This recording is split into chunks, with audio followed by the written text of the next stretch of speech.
मैनपुरी उपचुनाव में बीजेपी का बड़ा खेल एक्सपोज। शिवपाल अखिलेश के करीब आने से घबरा गई बीजेपी। परिवार में फूट के लिए बना दिया नया प्लान। मुलायम सिंह यादव के निधन के बाद मैनपुरी की लोकसभा सीट खाली हुई, तो वहीं हाल ही में आजम खान के जेल जाने के बाद रामपुर की विधानसभा सीट खाली हुई है। दोनों ही सीट पर सपा का कब्जा रहा और अब इन दोनों सीटों पर उपचुनाव होने जा रहा है।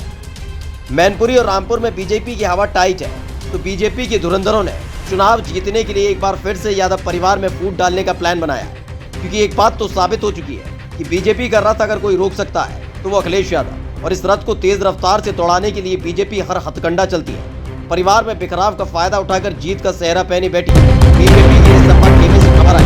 बीजेपी के सारे नेता तिलमिला उठे। ये खबर थी शिवपाल और अखिलेश की एकजुटता की। मैनपुरी सीट पर होने जा रहे उपचुनाव को लेकर समाजवादी पार्टी पूरी तरह तैयार है। बीजेपी के नेताओं को काट ढूंढे नहीं मिल रहा था, सबको पता चल चुका है, इसलिए ईडी और इनकम टैक्स वाला खेल भी नहीं खेल सकती थी। अखिलेश के दाव के आगे बीजेपी को हार नजर आई, तो परिवार में सेंध लगाने की तैयारी में जुट गई।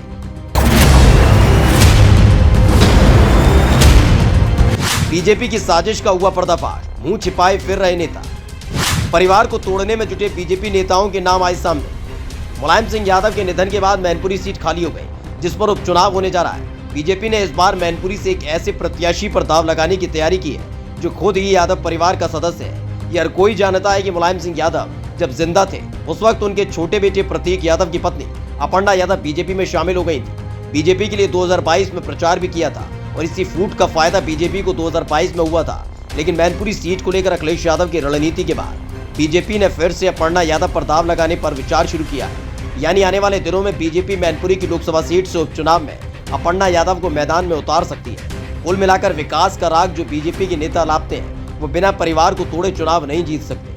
अभी सिर्फ बीजेपी इस बात पर विचार कर रही है, लेकिन अपर्णा यादव के सामने बीजेपी के नेताओं की हिम्मत नहीं है कि इस प्रस्ताव को रख सके, क्योंकि मुलायम सिंह यादव के निधन के दौरान अपर्णा बेहद भावुक नजर आई थी और परिवार के साथ खड़ी दिखी। तो वहीं मैनपुरी सीट मुलायम सिंह यादव का गढ़ रहा।